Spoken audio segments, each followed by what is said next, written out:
Assalamualaikum warahmatullahi wabarakatuh. Jumpa lagi dengan Ibu Azirni. Pada kali ini kita akan mempelajari tentang macam dan jenis motor. Yang pertama, motor listrik.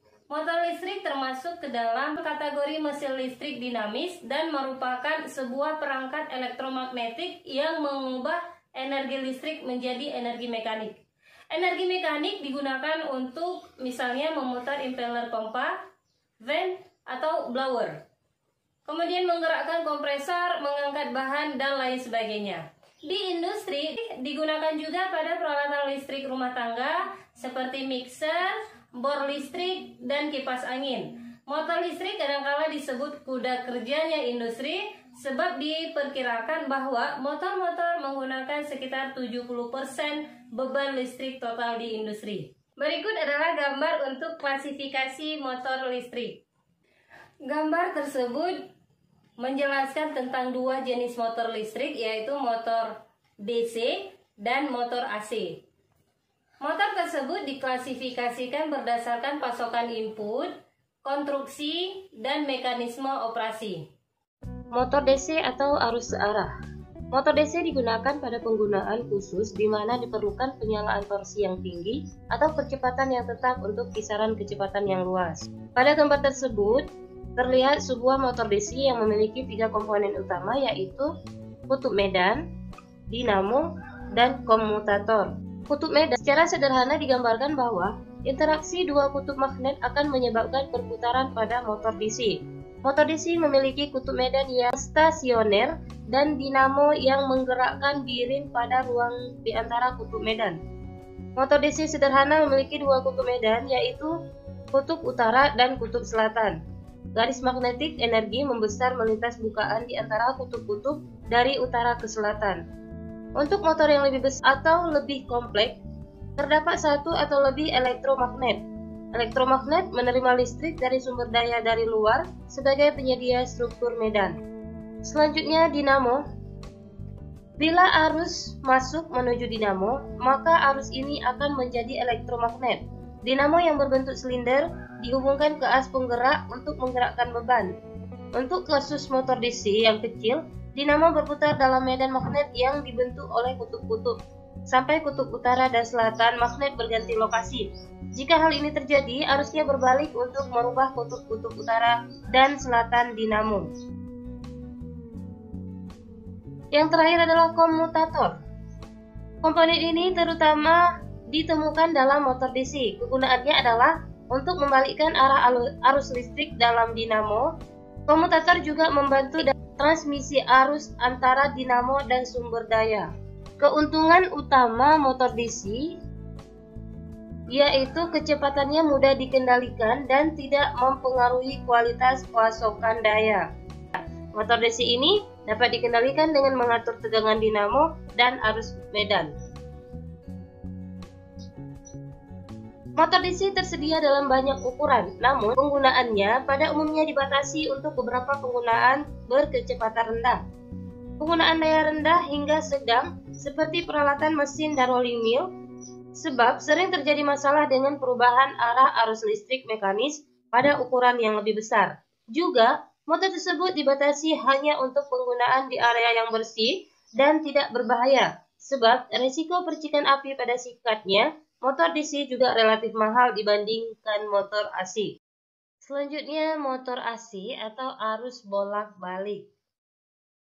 Motor AC atau arus bolak-balik menggunakan arus listrik yang membalikkan arahnya secara teratur pada rentang waktu tertentu.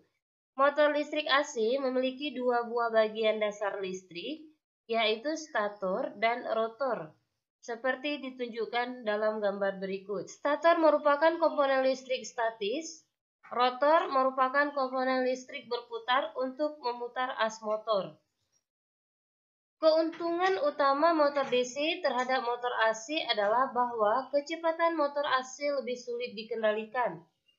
Untuk mengatasi kerugian ini, motor AC dapat dilengkapi dengan penggerak frekuensi variabel untuk meningkatkan kendali kecepatan sekaligus menurunkan dayanya.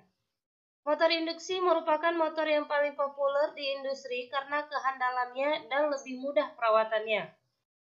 Motor induksi AC cukup murah harganya, kurang separuh dari harga sebuah motor DC, dan juga memberikan rasio daya terhadap berat yang cukup tinggi, sekitar 2 kali motor DC. Jenis-jenis motor AC atau arus bolak-balik, yang pertama adalah motor sinkron.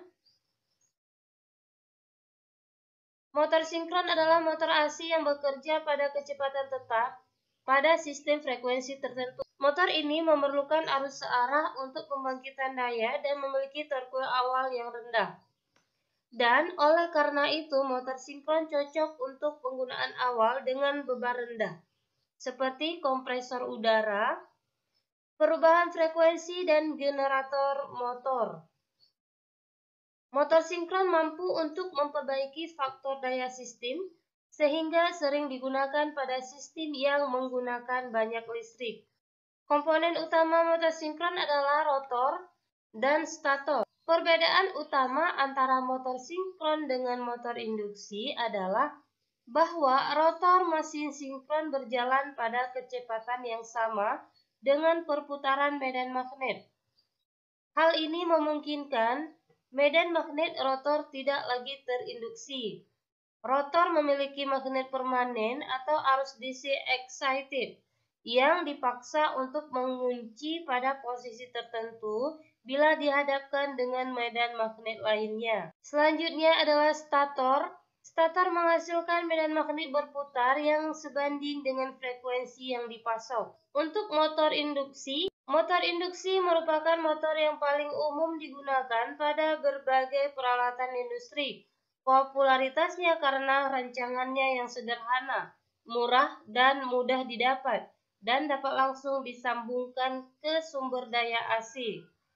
Contoh untuk motor AC atau arus bolak-balik yaitu pompa, kompresor, bel conveyor, jaringan listrik, dan grinder. Yang terakhir adalah motor bakar. Motor bakar adalah mesin atau pesawat yang menggunakan energi termal untuk melakukan kerja mekanik, yaitu dengan cara merubah energi kimia dari bahan bakar menjadi energi panas dan menggunakan energi tersebut untuk melakukan kerja mekanik. Motor bakar adalah suatu sistem perubah tenaga dari tenaga panas menjadi tenaga gerak. Sebagai sumber tenaga panas dapat berasal dari kayu, batu bara, minyak tanah, bensin, dan sebagainya. Tenaga yang dihasilkan oleh motor jika dibandingkan dengan tenaga manusia atau hewan jauh lebih besar. Tenaga yang dapat dihasilkan oleh motor bisa mencapai ratusan kilowatt, tergantung dari besar kecilnya motor. Untuk motor bensin dan diesel atau motor bakar dalam, lebih praktis penggunaannya di lapangan jika dibandingkan dengan motor listrik. Tetapi motor bensin dan motor diesel memberikan dampak yang buruk terhadap lingkungan karena akan menyebabkan polusi udara. Energi termal diperoleh dari pembakaran bahan bakar pada mesin itu sendiri. Jika ditinjau dari cara memperoleh energi termal ini atau proses pembakaran bahan bakar, maka motor bakar dapat dibagi menjadi dua golongan, yaitu motor pembakaran luar dan motor pembakaran dalam. Pada motor pembakaran luar, proses pembakaran bahan bakar terjadi di luar mesin itu, sehingga untuk melaksanakan pembakaran digunakan mesin tersendiri. Panas dari hasil pembakaran bahan bakar tidak langsung diubah menjadi tenaga gerak, tetapi terlebih dahulu melalui media penghantar, baru kemudian diubah menjadi tenaga mekanik, misalnya pada ketel uap dan turbin uap.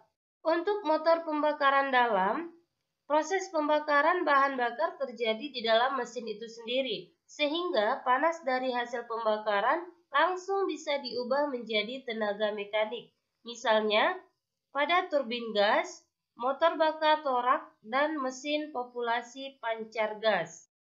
Motor dengan pembakaran di luar silinder dapat dikelompokkan lagi antara lain berdasarkan aplikasi atau penggunaannya, motor untuk pertanian, mobil, truk, lokomotif, pesawat udara, kapal laut, dan sebagainya. Berdasarkan susunan silinder, yaitu susunan silinder vertikal, horizontal, susunan silinder membentuk huruf V, tipe radial, dan sebagainya. Berdasarkan langkah kerja torak, yaitu ada motor 4 tak atau 4 langkah dan motor 2 tak atau 2 langkah. Berdasarkan putaran motor, motor dengan putaran rendah di bawah 800 rpm, motor dengan putaran sedang antara 800 sampai 1200 rpm, dan motor dengan putaran tinggi, yaitu lebih dari 1200 rpm. Berdasarkan bahan bakarnya, motor bensin apabila menggunakan bahan bakar bensin, motor kerosin apabila menggunakan bahan bakar minyak tanah, dan motor diesel apabila menggunakan bahan bakar solar. Berdasarkan metode mencampurnya, karburator, injeksi pada saluran masuk, injeksi ke dalam silinder. Selanjutnya berdasarkan metode pengapian, yang pertama dengan loncatan api listrik dari busi atau motor bensin, kemudian dengan pembakaran panas kompresi atau motor diesel. Selanjutnya berdasarkan desain ruang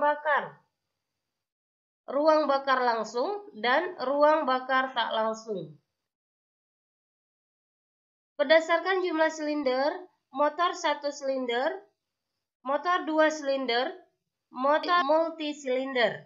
Dan berdasarkan sistem pendinginnya, yaitu ada sistem pendinginan dengan air dan sistem pendinginan dengan udara. Berikut adalah gambar untuk motor bakar bensin 4 langkah dan motor diesel 4 langkah. Sekian pembahasan hari ini, semoga bermanfaat. Assalamualaikum warahmatullahi wabarakatuh.